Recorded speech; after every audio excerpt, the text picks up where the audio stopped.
수도권의 주택의 문제가 네. 불씨가 일어나는 곳이 강남이라고 생각을 해요. 네. 남양주는 그 잠실 내거리에서 여기까지 13km밖에 안 됩니다. 남양주 일대를 제2의 강남으로 만들자. 네. 기업의 자산을 관리하는 자산 관리자라면 남양주로 결정을 할 수 있는 그런 경쟁력이 있다고 저는. 혹시 뭐 내년 또 출마 계획은 좀 어떻게 계신? 도지사를 출마해서 조광한 남양주 시장과의 인터뷰 두 번째 편입니다. 저희가 첫 번째 편에서는 이제 남양주시의 앞으로의 뭐 이런 다양한 교통망 확충과 그에 따른 이제 뭐 남양주시의 뭐 향후 예측되는 변화 뭐 이런 것들에 대해서 짚어봤는데, 두 번째 편에서는 이제 3기 신도시라든지 또 다른 이제 부동산적인 측면에 있어서 이제 이 지역 개발, 뭐 지역 앞으로의 좀 플랜 이런 것들이 어떻게 되는지 한번 얘기를 나눠보도록 하겠습니다. 네. 또 이제 남양주의 미래라고 할 수 있는 네. 이 3기 신도시에 대해서 좀 저희가 본격적으로 한번 이야기를 해보겠습니다. 네. 이게 아무래도 남양주 왕숙 같은 경우에는 1지구랑 2지구가 또 따로 나눠져 있고 6만 1,000가구 이상 입주가 현재 예정이 돼 있거든요. 6만 6천 가구. 6만 6천 가구. 그래서 왕숙 1지구랑 2지구 이곳에 대한 이제 신도시 개발에 대한 준비가 아무래도 탄탄히 돼야 될, 선행이 될 필요가 있어 보이는데, 이 왕숙 신도시 좀 전반적인 개발 방향은 좀 어떻게 좀 얘기할 수 있을까요? 저는 이제 저희 수도권의 주택의 문제가 네. 사실은 제일 불씨가 일어나는 곳이 강남이라고 생각을 해요. 네. 그래서 남양주는 아까도 제가 말씀드렸지만 그 잠실 내거리에서 여기까지 13km밖에 안 됩니다. 잠실역에서. 예. 남양주 일대를 제2의 강남으로 만들자. 네. 그래서 주택에 대한 강남 수요를 흡수하면서 자족 도시를 만들자. 그래서 한 42만 평을 지금 자족 도시로 확보해 놓고 있는 상태입니다. 네. 자족 지구로. 네. 그게 이제 일종의 산업단지입니다. 첨단 산업단지. 그래서 이제 사실은 처음에 왕숙 1부터 왕숙 2까지 그 전체 구간을 3기 신도시로 이렇게 만들면 어떻겠느냐. 아, 이걸 아예 통합으로 해서. 아예 예. 통으로. 처음에는. 예. 예. 그래서 한 10만 채 정도 지으면 어떻겠냐. 예. 하는 게 제가 처음에 구상했던 겁니다. 네. 그런데 이제 여러 가지 이제 이런 현실적인 여건들이 있지 않겠습니까? 네네. 그래서 이제 6만 6천 호 정도로 조정이 됐는데, 그렇게 된다면 우리 남양주시의 균형 발전을 위해서 이 왕숙 1과 왕숙 2를 좀 이렇게 지역적으로 분리했으면 좋겠다. 네. 그래서 왕숙 1 지역은 그쪽 왕숙천 흐르고 하기 때문에 수변 도시 겸 산업 도시적 특성을 갖는 지구로 발전시키고, 1지구는 수변도시랑 산업도시. 네. 이 지구는 문화산업 컨텐츠와 연구단지 쪽, 네. R&D 센터 위주로 좀 도시의 특성을 만들어가면 좋겠다. 네.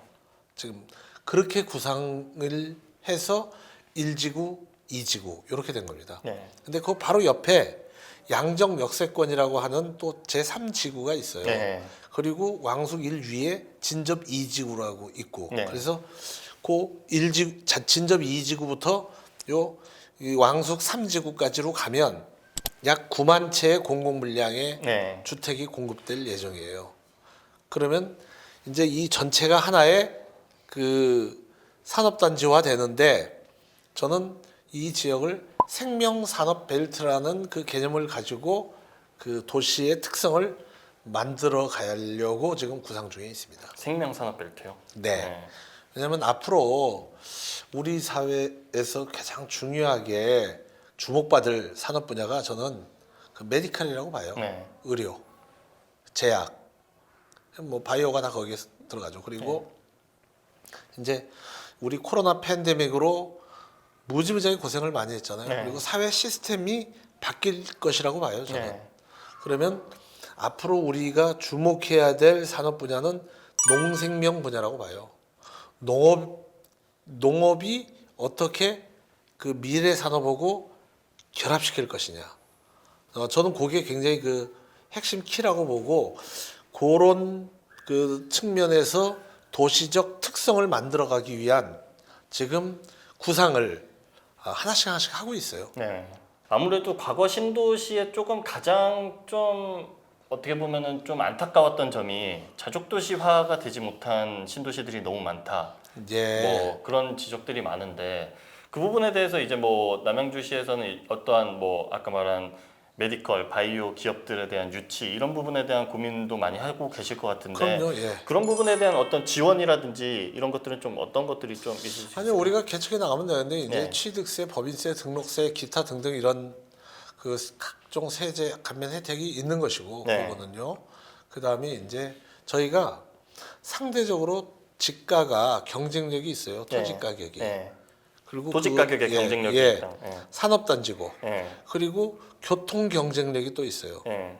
왜냐하면 9호선과 그다음에 GTX가 교차하잖아요. 저는 부동산을 조금만 더 깊이 있게 판단하는 기업 그 운영자가 있으면 네. 남양주는 뭐 주목 부동산에 대한 이해도가 높다면 그럼요. 예. 남양주는 굉장히 주목할 만한 가치가 있는 곳이라고 생각을 합니다. 근데 부동산이 그래요. 부동산이라는 게 아무리 이 가치가 금싸라기고 좋다라고 이렇게 권유를 해도 그거를 못 보는 사람들한테는 안 보이는 거예요. 네, 그렇죠. 그러니까 부동산은 산삼캐기하고 똑같다고 저는 봐요. 네. 어느 사람 눈에는 보여요. 근데 어느 사람 눈에는 눈앞에 갖다 놔둬도 그 안 보여요. 그러니까 저는 그 저희 남양주 왕숙 1지구의 42만 평의 산업단지는 기업의 그 자산을 관리하는 자산 관리자라면 전 충분히 주목해서 관심 갖고 그 다음에 남양주로 그 결정을 할 수 있는 그런 경쟁력이 있다고 저는 확신하고 있습니다. 그 남양주시를 보면 경기도 북부 인구의 20% 정도가 거주를 하고 있다고 하더라고요. 그래서 예, 최근에 그렇군요. 또 보면은 구리시에서 이제 뭐 남양주 다산지구로 뭐 이주를 하는 분들도 많이 구리는 오히려 인구가 빠지고 있더라고요. 제가 보니까. 그리고 그러면서 이제 30대 분들의 뭐 인구도 좀 늘고 있고 남양주에서는 남양주를 보면 이제 다산뿐만 아니라 뭐 아까 말씀하신 진적 그리고 앞으로는 뭐 왕숙 이런 곳에 대규모 주택 공급이 있으니까 앞으로 점차 인구가 뭐 아까 총 9만 채라고 하면 뭐 거의 한 30만 명이 되잖아요. 네. 그러면 이제 인구가 점차 늘어날 텐데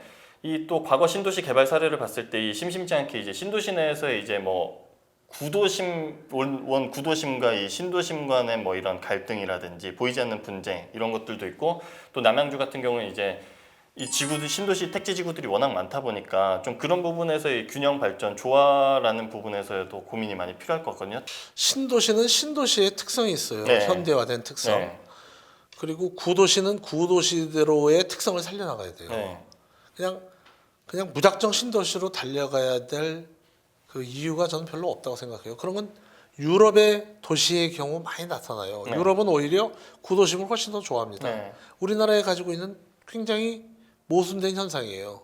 그 역사와 전통이 있는 그 가치를 잘 살려나가면 됩니다. 근데 제가 굳이 또 그 이렇게 뒤로 돌려서 얘기하면 구리, 남양주, 의정부 이 지역은 그냥 합치는 게 좋아요. 네. 그래서 남양주 이정물에 예.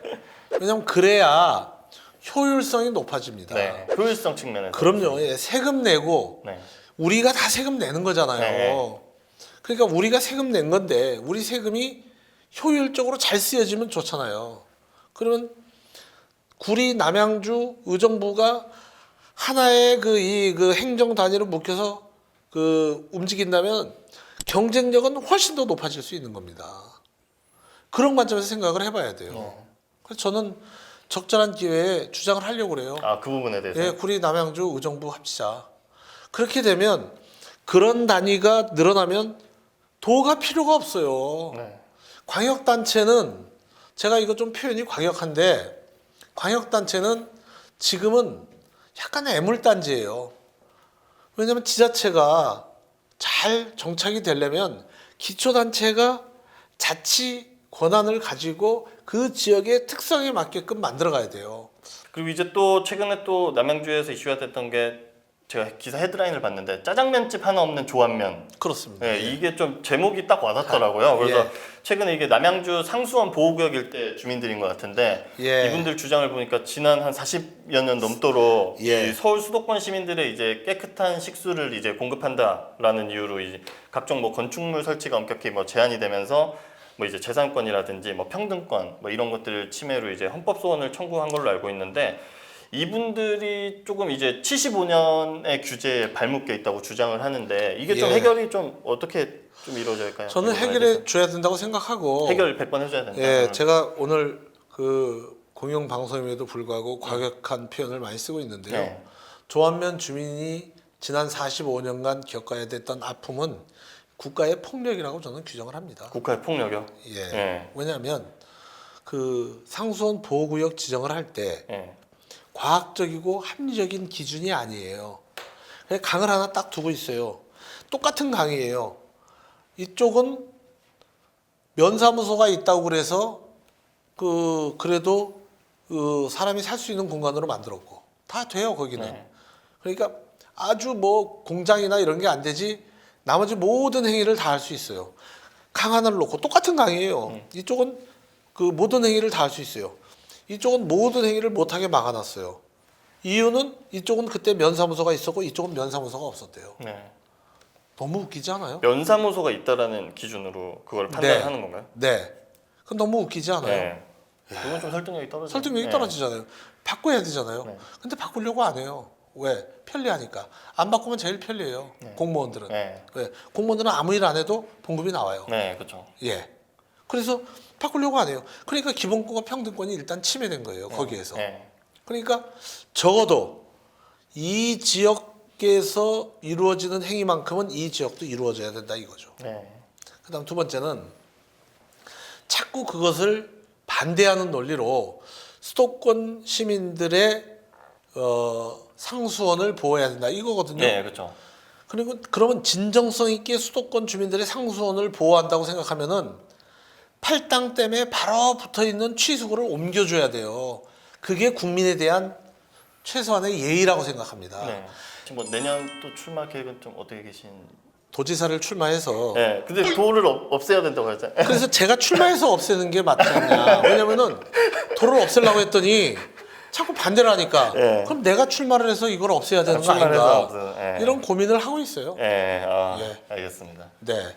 국가의 행정은 국민을 보고 가야 된다고 생각합니다. 근데 모든 국민을 만족시켜 드릴 수는 없잖아요. 네. 제가 모든 시민을 만족시켜 드릴 네, 수 그렇죠. 없듯이. 그러니까 제가 가지고 있는 지금까지의 경험과 지혜를 통해서 이 시정을 운영해 왔고 이 시정 운영을 평가해서 우리 시민들이 야, 너는 4년 동안 잘못한 것 같다. 아, 그러면 제가 그만해야죠. 네. 예. 그런데 4년 동안 보니까 너는 이러이러한 부분은 부족했지만 그래도 이러이러한 부분은 엄청 잘했으니까 너한테 기회를 한 번 더 주겠다. 그러면 그 하는 거고. 네. 경기도를 빨리 그 없애는데 기여할 것 같다는 도민들의 열화 같은 성원이 있다면 하는 거지 뭐 네. 못할 거 뭐 있겠어요, 그죠? 근데 저희 남양주 조강한 시장님과 한번 이야기를 나눠봤는데 오늘 긴 시간 동안 인터뷰 협조해 주셔서 감사합니다. 아유, 감사합니다. 네, 감사합니다. 예.